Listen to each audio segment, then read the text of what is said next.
ఏం చేసినా ఇజ్జత లేకుండా పోతుందిరా. ప్రతిసారి నన్నే తిడుతున్నారు.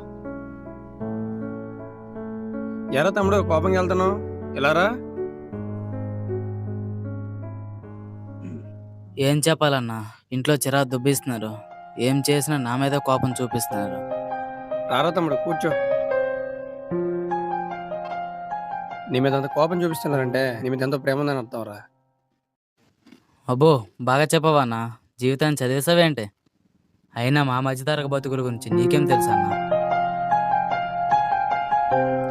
మధ్యదారి జీవితం అంటే బాల్యం నుండే బరువులు, ఎదదాటిన బాధలు, ఆకలి కోసం పరుగులు, కోల్పోయిన సంతోషాలు, కోలుకోలేని గాయాలు, అర్ధరాత్రి ఉదయించే ఆలోచనలు, ఉదయం లేవగానే ప్రశ్నించే సమస్యలు, పగలంతా పరిగెత్తే ఆశలు, అనుకున్నది సాధించే లోపే గడిచిపోయే రోజులు. నా గురించి చెప్తా విను.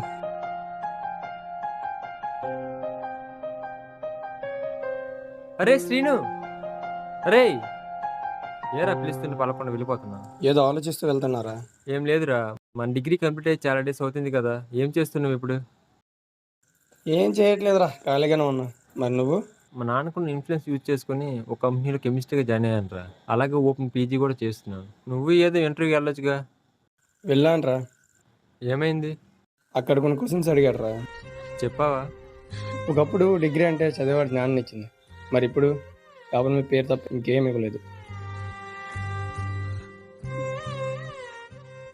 ఇప్పుడు నా పరిస్థితి ఎలా ఉందంటే, కడుపులు నింపని చదువులతో మన ఆలోచనలు కాలంతో పోటీ పడుతుంటే, ఉద్యోగాలు దొరకని ఈ రోజుల్లో కాలం సర్టిఫికేట్స్ పోటీ పడమంటుంది.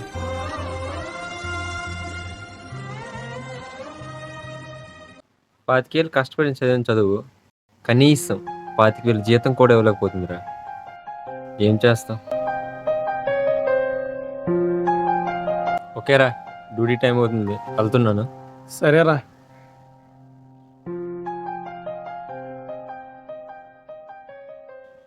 రే శ్రీను, ఇట్రా. ఏంటన్నా? ఎటు వెళ్తున్నావు? ఇక్కడ సిమెంట్లో ఉంటే ఎత్తడానికి వెళ్తున్నాను.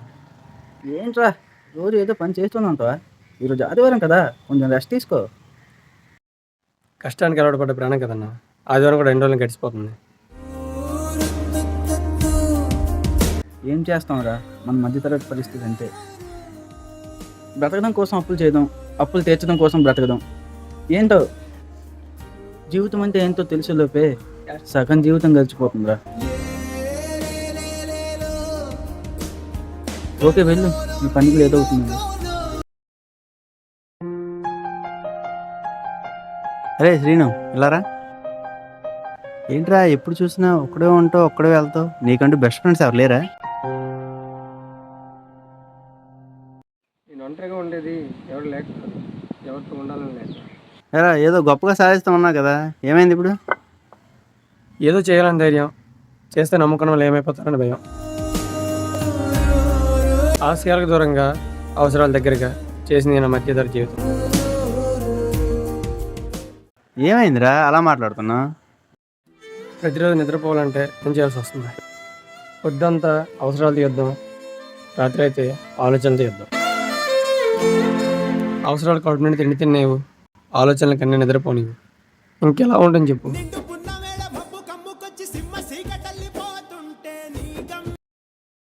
నువ్వు ఒకప్పుడులో లేవు, చాలా మారిపోయావు. ఒక మనిషి మారడానికి పెద్దగా కారణాలు అవసరం లేదు. వాడు మోస్తున్న బరువు బాధ్యతలు చాలు. మొన్న ఏదో ఇంటర్వ్యూకి వెళ్ళావు కదా, ఏమైంది? సెలెక్ట్ అయ్యాను. మరి ఇంకే వీళ్ళు జాబ్ చేసి ఇంట్లో అప్పులు తెచ్చచ్చు కదా. చివరిలో ఒక ప్రశ్న అడిగాడు. ఏంటి? నీ క్యాస్ట్ ఏంటని. అవునా? మన భారతదేశంలో ఇంకా ఎలాంటివి ఉన్నాయా? కులాల మతాలు వేరైనా మనమంతా భారతీయులని చెప్పుకుంటాం, కానీ మన భారతీయులు విడదీసేది ఆ కులాలు మతాలేరా. ఇప్పుడు నా పరిస్థితి ఎలా ఉందంటే చెప్పుకోవడానికి కూడా మాటలు రావట్లేదు. అన్నీ బాగున్న సమయానికి ఏదో ఒక బాధ్యత ఎదురవుతుంది. పరిస్థితులతో పోల్చుకోవడం, పగిలిన అద్దంలో ముఖం చూడడం రెండూ ఒకటేరా. రెండు నిన్ను తక్కువగానే చూపిస్తాయి.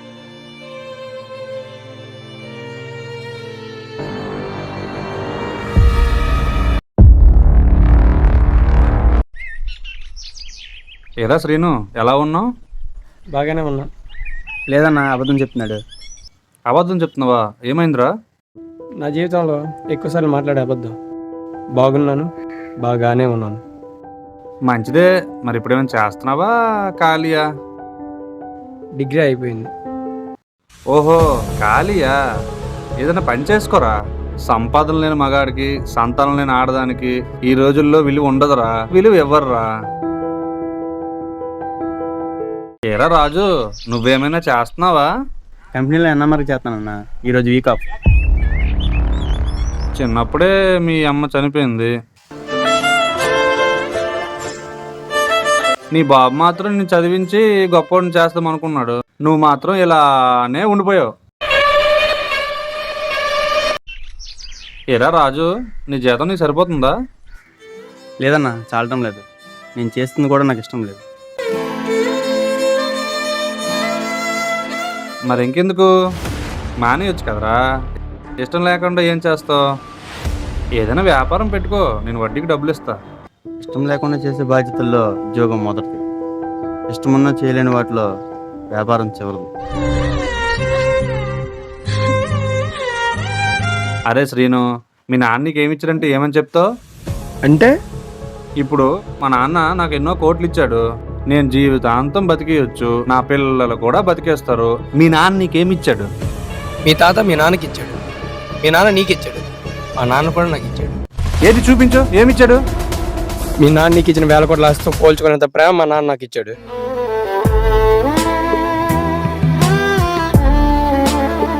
నా తండ్రి కూలోడే, నేను కూలని కాకూడదు నేను చదివించాడు. నా బాధ్యత తన భుజం మీద ఊరేగిస్తున్నాడు. చదువుకోపోతేనే చదువు తెలిసినవాడు నా తండ్రి. ఏరా అంత పవర్గా మాట్లాడుతున్నావు? నిన్నెవరో తెలుసు కదా, తలదించు. తాత ముత్తాతలు తల్లిదండ్రులు సంపాదించిన ఆస్తులతో జలసలు చేసే నీకెంత పొగరుంటే కష్టపడి స్వయం కృషి పైకొద్దాం అనుకుంటున్నా నాకు పొగరుండంలో తప్పు లేదు కదా.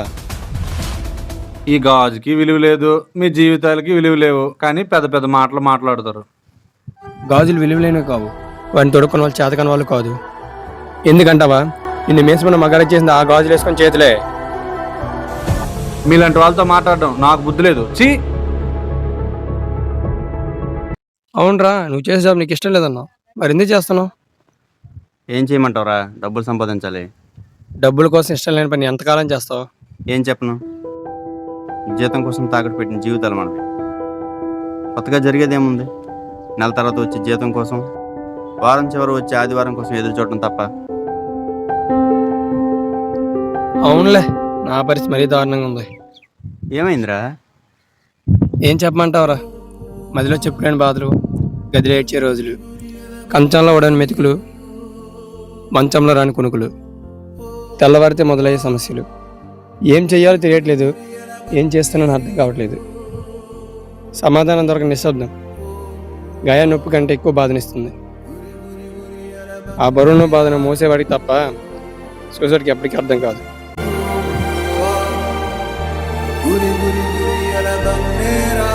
అయితే నీ లైఫ్లో నువ్వేమవుదాం అనుకుంటున్నావు? నేను లైఫ్లో ఏదో అయిపోతానని ఆశ లేదు, ఏదో ఒకటి అవుతానని నమ్మకం మాత్రం ఉంది. ఏం చేస్తాం, మన మధ్యతరగతి వాళ్ళందరూ కళ్ళకు అంటారు, కానీ కొంతమంది వాటిని సాకారం చేసుకుంటారు. మనం ఆశలు నమ్మకాలు పెట్టుకోవడం తప్ప ఇంకేం చేయగలం? మరి ముఖ్యంగా 25 ఏళ్ళు వచ్చిన నీలాంటి వాళ్ళు. చిన్నప్పుడు ఆడుతూ పాడుతూ తిరిగే నేను ఇప్పుడు ఉన్నానంటే ఉన్నానంతే. నాకు 20 సంవత్సరాలు వచ్చాక లైఫ్ ఎంత పెయిన్ఫుల్గా ఉంటుందని అసలు ఎక్స్పెక్ట్ చేయలేదు. నా ఫేవరెట్ పర్సన్ ఇంకొకరితో హ్యాపీగా చూడటం, నా అనుకున్న నన్ను మోసం చేయడం, చేస్తున్న పని మీద ఇంట్రెస్ట్ లేకపోవడం, సొసైటీ ప్రజలను హ్యాండిల్ చేయలేకపోవడం, అసలు దేని మీద హోప్ లేకపోవడం, అసలు లైఫ్ అంటే ఇష్టం లేకపోవడం, ఏంటో అంతా.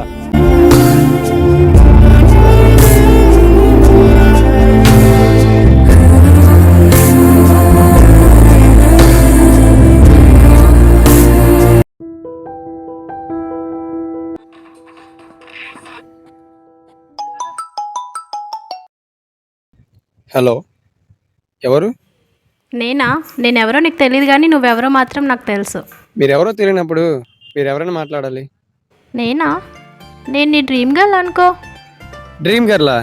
నాకు వచ్చే డ్రీమ్స్లో దరిద్రాలు తప్ప గర్ల్స్ కూడా వస్తారా?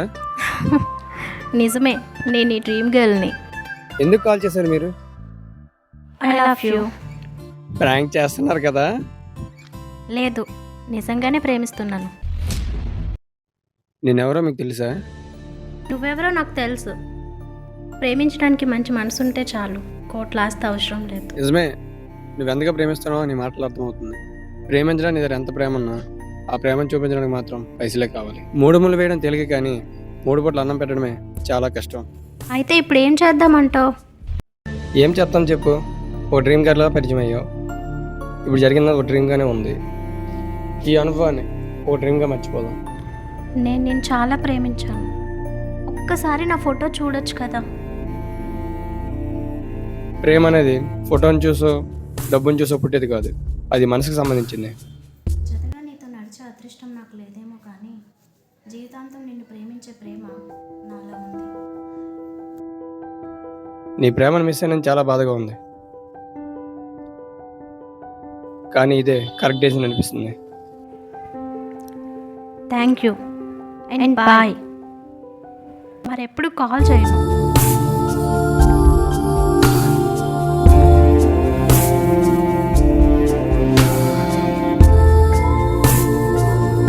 ఒరే శ్రీను, మీ నాన్న కళ్ళు తీరి పడిపోయాడు రా.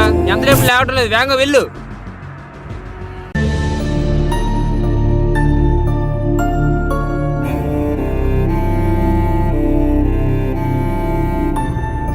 నాన్న లేగిరా అన్న.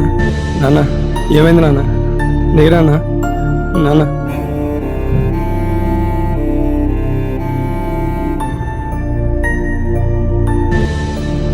నాకు మాట్లాడిన వయసులో నాకు నచ్చింది ఒప్పదు మిమ్మల్ని కొట్టేవాడిని, కానీ ఇప్పుడు మీ చేతకని వయసులో మీకు నచ్చేలా ఉన్నందుకు నన్ను కొట్టండి నాన్న, నన్ను కొట్టండి. మీ గట్టి చూపుకి భయపడిపోయింది, మిమ్మల్ని ఎదిరించి మాట్లాడినందుకు నన్ను కొట్టండి నాన్న, కొట్టండి. ఫోన్లో సొల్లు మాట్లాడుకున్నా నేను, కనీసం మీరు తిన్నారు లేదని అడగనందుకు కొట్టండి నాన్న, కొట్టండి. బాధ్యత మర్చిపోయింది, మీకు అన్నీ కనుమవుతుంది, కొట్టండి నాన్న, కొట్టండి.